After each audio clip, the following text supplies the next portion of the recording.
ne lii laay def ñoom ñu samp ne lii du fi amee donc esprit boobu aussi bokk na ci li yokk ambiance délétère u Assemblée nationale bi beneen bi mooy ñu nekk aussi ci contexte politique bu extrêmement sévère pour ne pas dire une crise politique sans précédent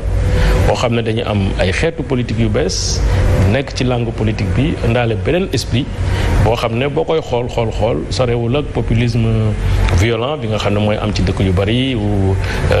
dafay am benn genre dictature de la minorité maanaam li ñu gëm nekk minorité loolu moo fi am bu fi amul dañuy saaga dañuy xeex dañuy xuloo dañuy yàq donc loolu aussi wax dëgg yàlla gana si na Assemblée nationale donc contexte boobu la ñuy liggéey mais terewul ñu koy def aussi ak xel ko def ak loolu est-ce que yàggul aussi ci Assemblée nationale. waaw daan na am mais c'était presque épisodique waroon wax parce que des fois dina am bu amaan question d'actualité premier ministre yi ñëw mu xaw a tàng léeg-léeg mu am ay motion de censure mu xaw a tàng loolu yàgg na parce que loolu aussi crise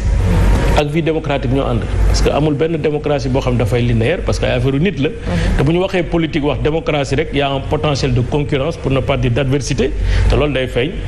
surtout lu ñuy gën a jege ay élections mais bon de toutes les façons loolu nekk na fi ñu ngi koy jéem a gérer ak beaucoup de responsabilité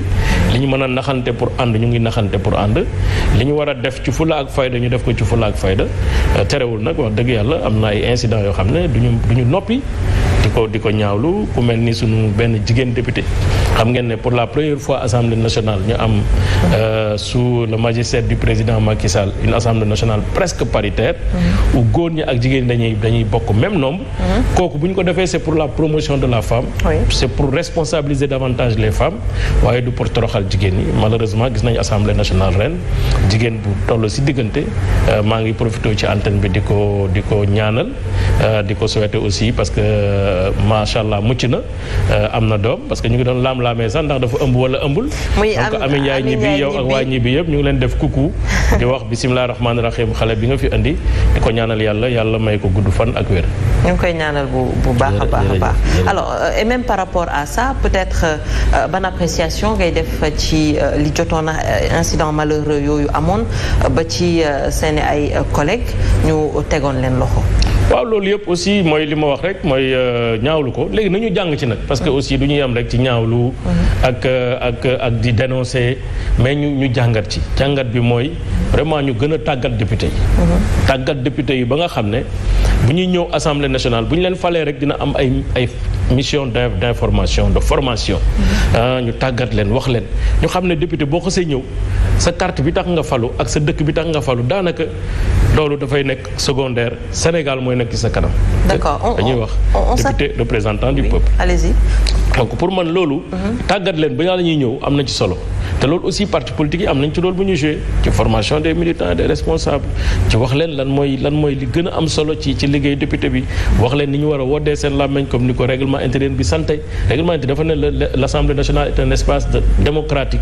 où le débat doit être ouvert courtois. donc te loolu nag mu ngi fi commencé di manquer mun nga ferme dans tes convictions mun nga ferme dans tes revendications mais nag jàpp naa ne waruñu mën a am une institution dans le cadre d'une séparation des pouvoirs où les députés de l'Assemblée nationale agressent des ministres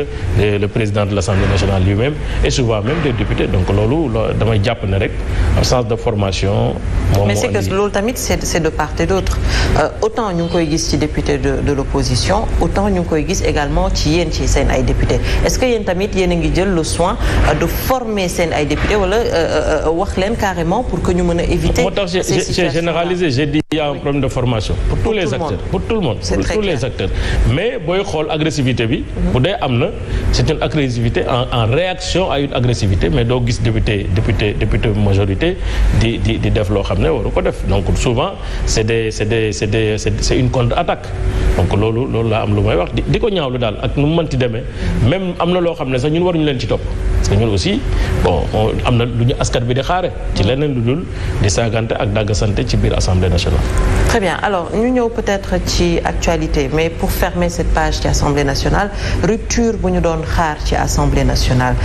est-ce que jàpp ngeen ni que yéen parce que yaa ngi koy wax ci sa début kàddu ñooy xaw a yam doole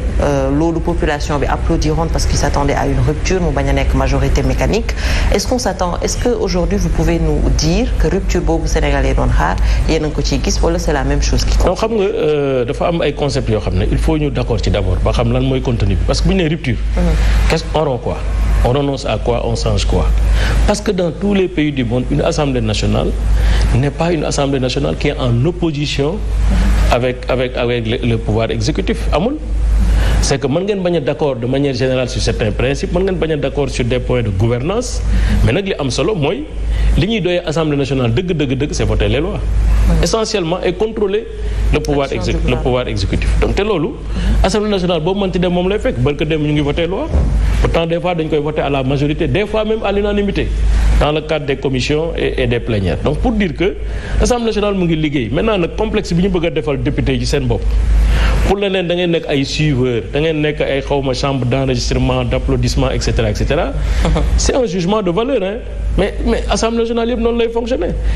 autant je suis contre le fait un député parce que da nga nekk majorité benn loi bu ñëw nekk contre l'intérêt général nga voté ko autant je me dis aussi je suis contre le député boo xam ne wóor na loi bi comme budget c'est dans l'intérêt du Sénégal parce que bu ñu amul budget lan la ñuy def du ñu fay salaire du ñu fay ndox du ñu fay courant hôtel yi du ñu fonctionner école du ñu fonctionner tali yi du am université du jàngale fonctionnaire du ñu leen fay salaire Sénégal du dem lebi fenn parce que dañ naan mais attends Sénégal le problème c'est que son budget n'est pas certifié par l'Assemblée nationale donc bañ a voter budget aussi parce que simplement vous êtes un député de l'opposition ça n'a pas de sens donc c'est pour vous dire rek pour man nga nekk pouvoir ak opposition loi bu ñëwee nga war ko voter da ngay xool ndax lii njariñu askan bi mu ngi ci man je pense que loolu moo gën a am solo que njariñu suma parti wala ñii bu ma voter lii dañu ci am doole wala dañu ci am avantage bu ñu voter loi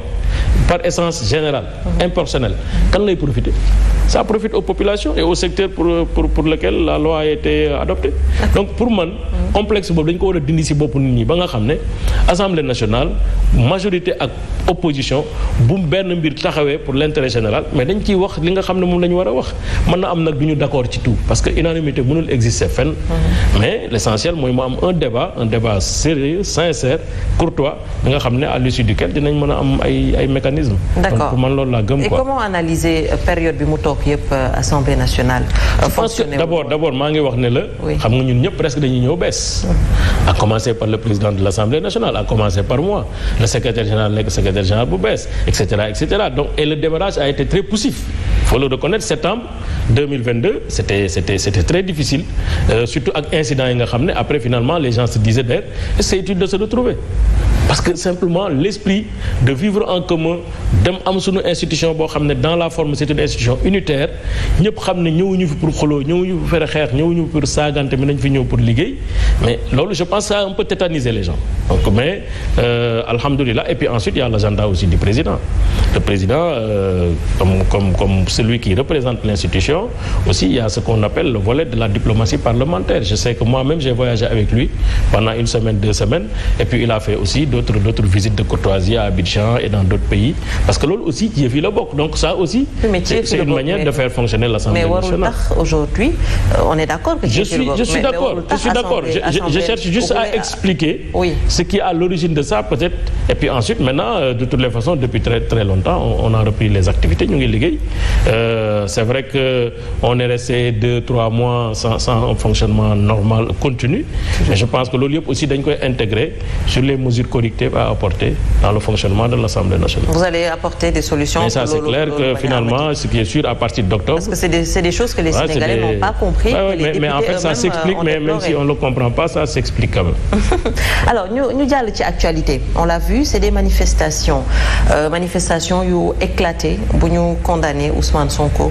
à 2 ans de prison ci affaire Sweet Beauté écarté peut-être wala disqualifié les faits de viol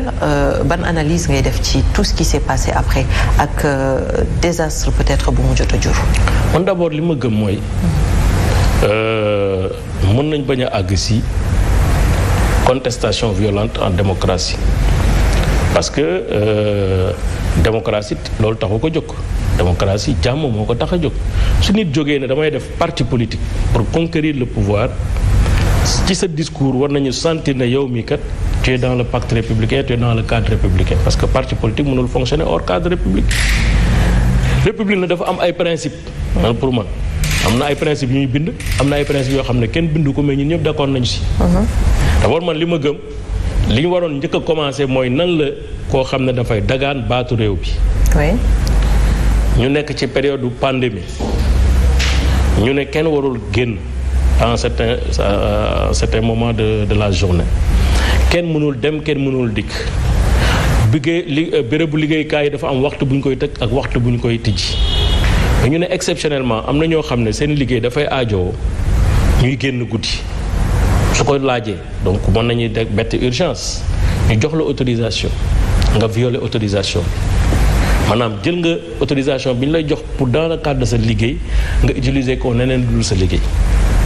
loolu am na ci réew taax yu bari ñoo xam ne ñooñu gën a sàggan sax ci ay wàllu mërs ay ministre ay député ay chef de parti yu ñu ci dàq na ci ñoo xam ne seen soxna la ñu àndal violer les règles de restriction. Oui, mais ça c'est cas d'urgence la woon, c'était quelqu'un qui est malade qui est parti se faire soigner. Si vous croyez cette version, c'est très très bien. Alors nga def loolu dem fi nga xam ne foofu yow yaa fa yóbbu sa coobare bopp c'est-à-dire duggoo ci auto administration duggoo auto police duggoo auto gendarmerie duggoo auto Macky Sall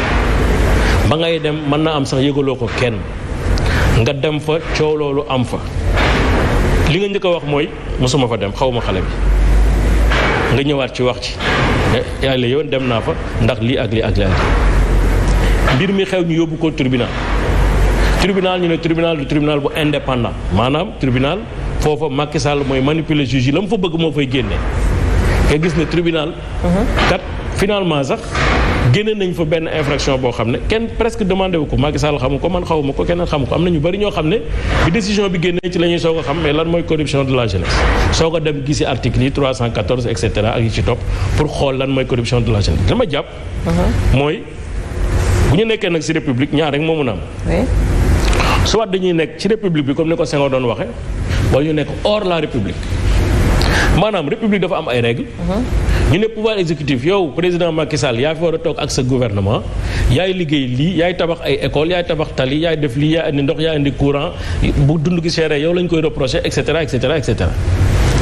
président mu am pouvoir bi ñuy wax législatif mooy député yi yéen a fi war a nekk pour voter ak saytu liggéeyu gouvernement bi pouvoir judiciaire ñu ne yéen ak yéen fi war a nekk pour atte man je prends que ku nekk bu toogee place am ñi war a atte te ñu may leen jàmm ci atte bi parce que mënuñu ne yow yaa atte au nom du peuple sénégalais te li nga atte du dëgg man li ma xam ci sama petite expérience d'avocat buy fréquenter le palais mais peut-être que benn décision ci tous les 10 ans wala tous les 5 ans le tribunal di jël ci décision concernant un acteur politique ñeneen ñi ñuy àtte pour viol ak pour les mêmes infractions ak ay njubadi ak ci leneen